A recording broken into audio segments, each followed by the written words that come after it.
Healing है, आपके पास भी ऊर्जा है, आप अपनी ऊर्जा को ट्रांसफर कर सकते हैं। कैसे? जैसे आप अपने मोबाइल का डेटा दूसरे को ट्रांसफर कर देते हैं, वैसे ही आपके अंदर वो ऊर्जा है, पर आपने पहचानी नहीं।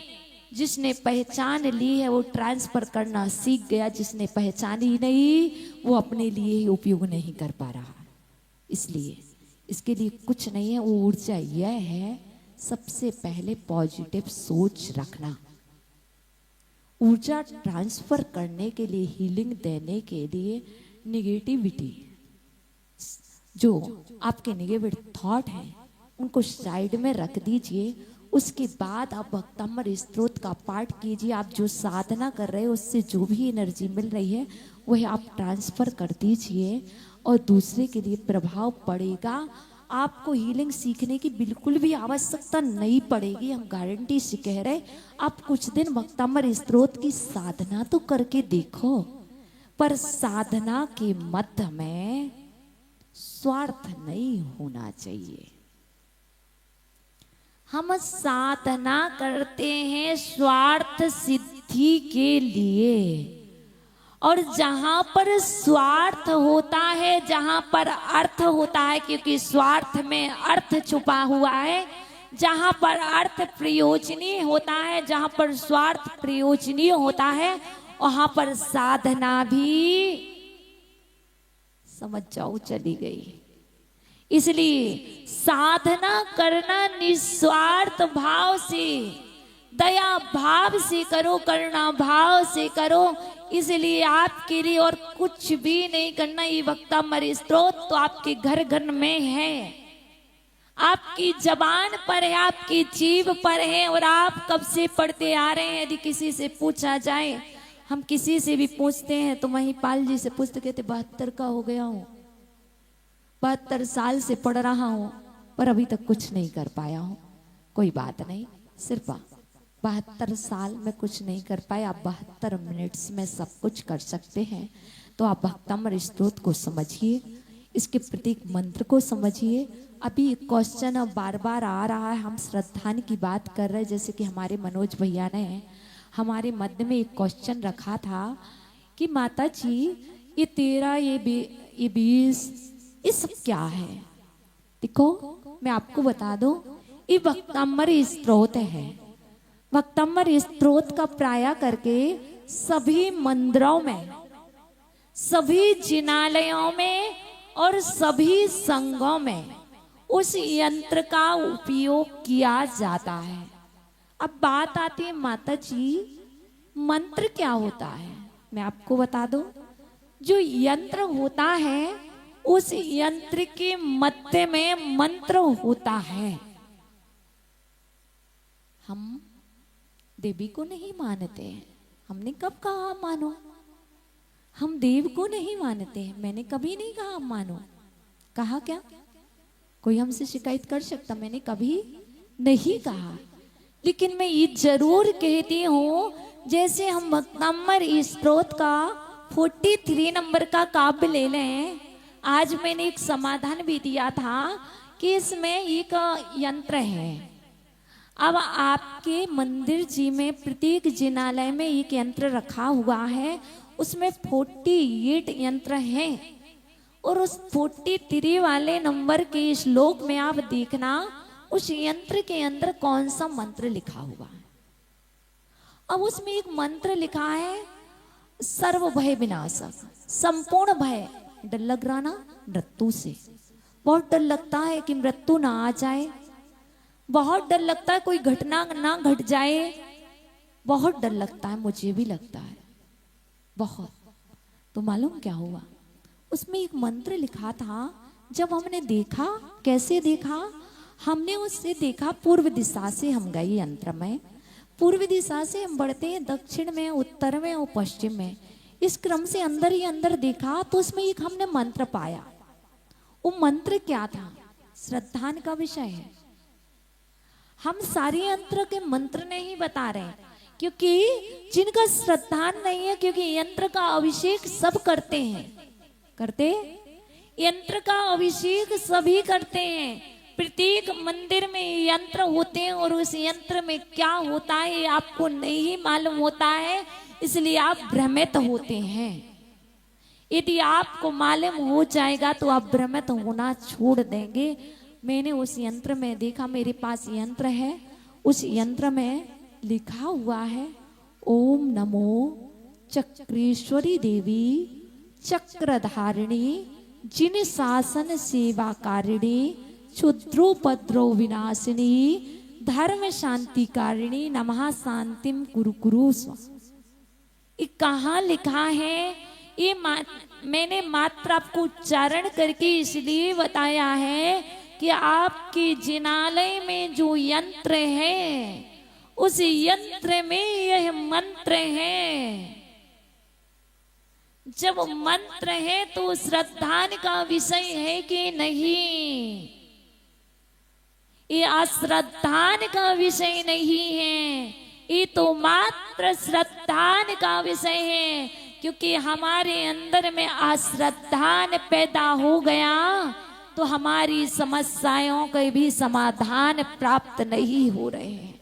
समस्याओं के समाधान तभी होंगे, इच्छाओं के समाधान तभी होंगे जब श्रद्धान सभी मंत्रों पर होगा, जब श्रद्धान भक्तामृत स्तोत्र पर होगा, जब श्रद्धान मानतुंग स्वामी पर होगा। आप तो आंखें बंद करके, क्योंकि अभी क्वेश्चन जाएगा तो नॉन चैन और चैन, सबसे ज्यादा हीलिंग का प्रभाव किस पर पड़ता है? नॉन चैन पर। क्यों? क्यों? कारण क्या? उनके पास श्रद्धान है। उनको कहा गया है आपको 43 नंबर का काम करना है, वो ये नहीं देखेगा इसमें क्या है, वह मात्र उसको पढ़ेगा, रिद्धि पढ़ेगा, मंत्र पढ़ेगा। और यदि हम समझदार लोग होते हैं आसानी से प्राप्त होगा। हम देखते इसमें क्या है, इसको अर्थ क्या है, इससे क्या होता, तो हमारा कार्य भी नहीं होता। तो आज की परिचर्चा में सिर्फ इतना ही, आप अपना श्रद्धान बनाएं और अपने अपनी समाधान करें। आपका मन, आपका स्त्रोत आपके समाधान देगा। हम तो मात्र आपके लिए निमित्त हैं। मंजू जी निमित्त बनेगी, प्रदीप जी और डॉक्टर साहब जी निमित्त बनेंगी, उषा जी आप भी निमित्त बनोगे। सब हम सब निमित्त बन सकते हैं। उपादान कारण तो आपके अंदर में है। आप अपने उपादान को जागृत कीजिए और अपनी समस्याओं के समाधान पाइए। यही मेरी अनुभूतियां हैं, यही मेरा जीवन है। मैं जितना भी बैठी हूँ मात्र अपनी प्रत्येक श्वासें भक्तामृत स्तोत्र के लिए मुझे आप 24 घंटे बिठा लो, मैं बैठ जाऊंगी और भक्तामृत स्तोत्र के लिए आप मुझसे जितना बुलवाओगे मैं उतना बोल लूंगी। लेकिन अन्य जगह मैं नहीं बोल पाऊंगी। ओम नमः।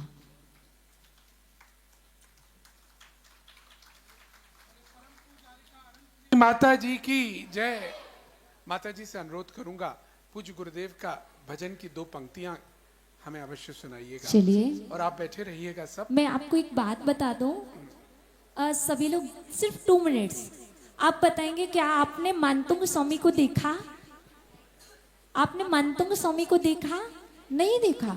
अच्छा मुझे बताइए, क्या आपने उमा स्वामी जी महाराज को देखा? नहीं देखा। अच्छा आप बताइए, क्या आपने कुंद स्वामी को देखा? नहीं देखा। अच्छा अब आप मुझे बताइए, क्या आप सभी ने मेरे गुरुदेव को देखा? कितने लोगों ने देखा? बस 2% लोगों ने देखा। चलिए कोई बात नहीं, आपने आंखों से नहीं देखा, श्रद्धान से देखा है। मेरे गुरुदेव की जो पंक्तियां आपके कंठ में विराजमान है वो कौन है मेरे गुरुदेव? मैं बताती हूँ। तेरी छत्र छाया भगवन मेरे सिर पर हो, मेरा अंतिम मरण समाधि तेरे दर पर हो। छत्र छाया भगवन मेरे सिर पर हो, मेरा अंतिम समाधि तेरे दर पर हो। मरण समय गुरु पाद मूल हो, संत समूह रहे, जिनालयों में जिन वाणी की गंगा नित्य बहे। भाव भाव में संन्यास स्मरण हो, भाव भाव में संन्यास स्मरण हो, हाथी हाथी धर दो, मेरा अंतिम मरण समाधि तेरे दर हो। चलिए लास्ट 4 पंक्ति लेंगे। देखो सभी लोग अपने दोनों हाथ ऐसे करिए, आगे फैलाइए। यदि भक्तमर स्त्रोत अच्छा लगा हो तो दोनों हाथ आगे फैलाएंगे और करेंगे।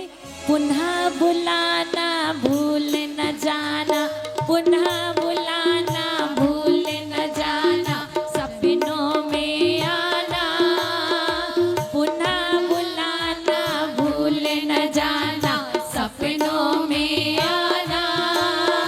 जैसे भी हो हमको अपने दर पर ले आना, पुनः बुलाना भूल न जाना, सपनों में आना। जैसे भी हो हमको अपने दर पर ले आना, तेरे दर पर ऐसा लगता, तेरे दर पर ऐसा लगता, जो अपना घर हो। मेरा अंतिम मरण समाधि तेरे दर पर हो। दूची छत्र छाया देवा माझे सिर राहो, माझा अंतिम मरण समाधि तुझ द्वारे हो, तुझ द्वारे हो।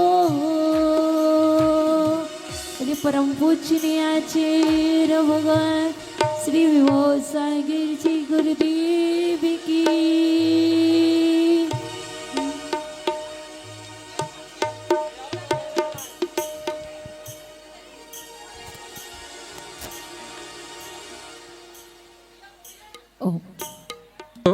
हेलो, सभी लोग बैठे रहिएगा 2 मिनट के लिए। हाँ बिल्कुल, हम आपकी फोटो भी खिंचवाएंगे 2 मिनट। माता जी यहाँ रुकेंगी, फोटो तब खिंचवाएंगे, अभी नहीं, अभी नहीं, अभी नहीं, 2 मिनट बाद।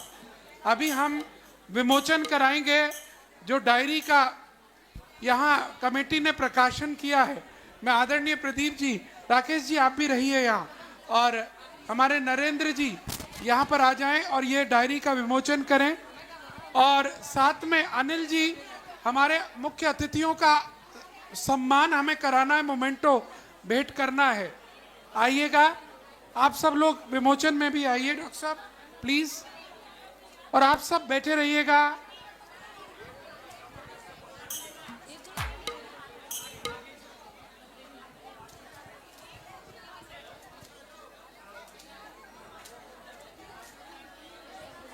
आप भजन प्रारंभ कर दें। भजन ओम अरहम, ओम अरहम, ओम अरहम बोल।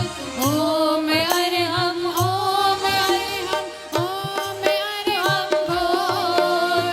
सभी कार्य की सिद्धि से तू पहले इसको बोल। ओम अरहम, ओम अरहम, ओम अरहम बोल। ओम अरहम, ओम अरहम, ओम अरहम बोल। सभी कार्य की सिद्धि से तू पहले इसको बोल। देखिएगा, अब हम सम्मान कराना चाहेंगे श्रीमती मंजू जी का, प्रदीप जी का और डॉक्टर शांतनु चौधरी का। आपसे अनुरोध है, कृपया आपको मोमेंटो, शॉल आदि भेंट करके सम्मान कराएं आप सभी लोग। मन की वीणा से गुंजित ध्वनि मंगलम, स्वागतम स्वागतम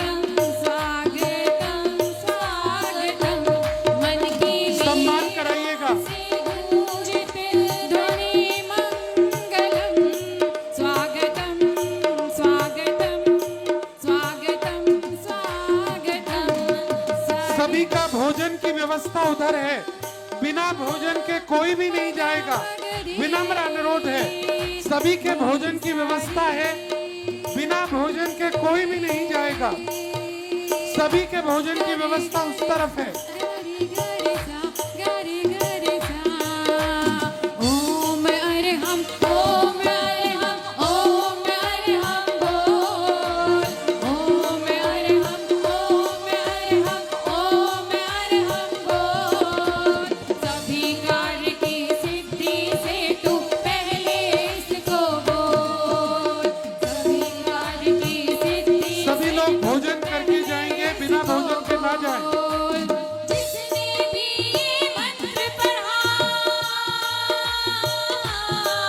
और यहाँ पर स्वागत हो रहा है डॉक्टर मंजू जी जैन का और श्री प्रदीप जी जैन दिल्ली का और डॉक्टर शांतनु चौधरी, डॉक्टर शांतनु चौधरी का भी स्वागत आप लोग कराएंगे। स्वागतम स्वागतम और जो लोग स्वागतम स्वागतम स्वागतम स्वागतम स्वागतम स्वागतम। और जो लोग मंजू जी के साथ सेल्फी लेना चाहते हैं माता जी के साथ, वो पीछे आ जाए। राकेश भाई साहब, मंजू जी आप पीछे आ जाए। सुहावन समय आज है, आज आई नगर में श्रीमान है। देव की भाट पूजन करें आज हम।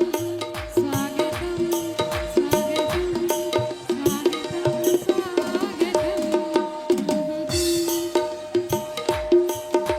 स्वागतम। देखिएगा, यहाँ स्वागत हो चुका है और बीजीएस महिला मंडल डॉक्टर मंजू जैन के साथ पीछे आ जाए। बीजीएस महिला मंडल डॉक्टर मंजू जैन के साथ पीछे आ जाए।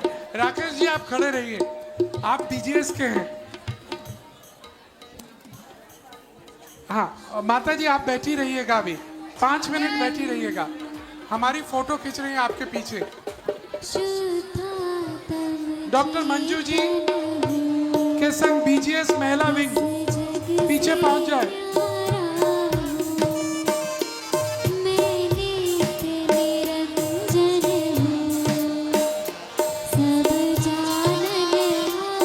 कल डॉक्टर मंजू जी जैन, राकेश जी कल डॉक्टर मंजू जी आचार्य चैत सागर जी के दर्शन के लिए सुबह 7 बजे संभवतः 7 साढ़े 7 तक पहुंचेंगी। 7:30 कल डॉक्टर मंजू जी आचार्य चैत सागर जी के दर्शन करने मॉर्निंग में सुबह 7:30 के लगभग पहुंचेंगी।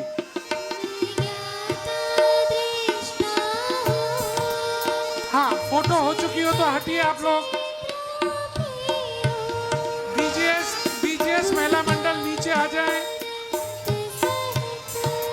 अन्य महिला मंडल को आने दीजिए।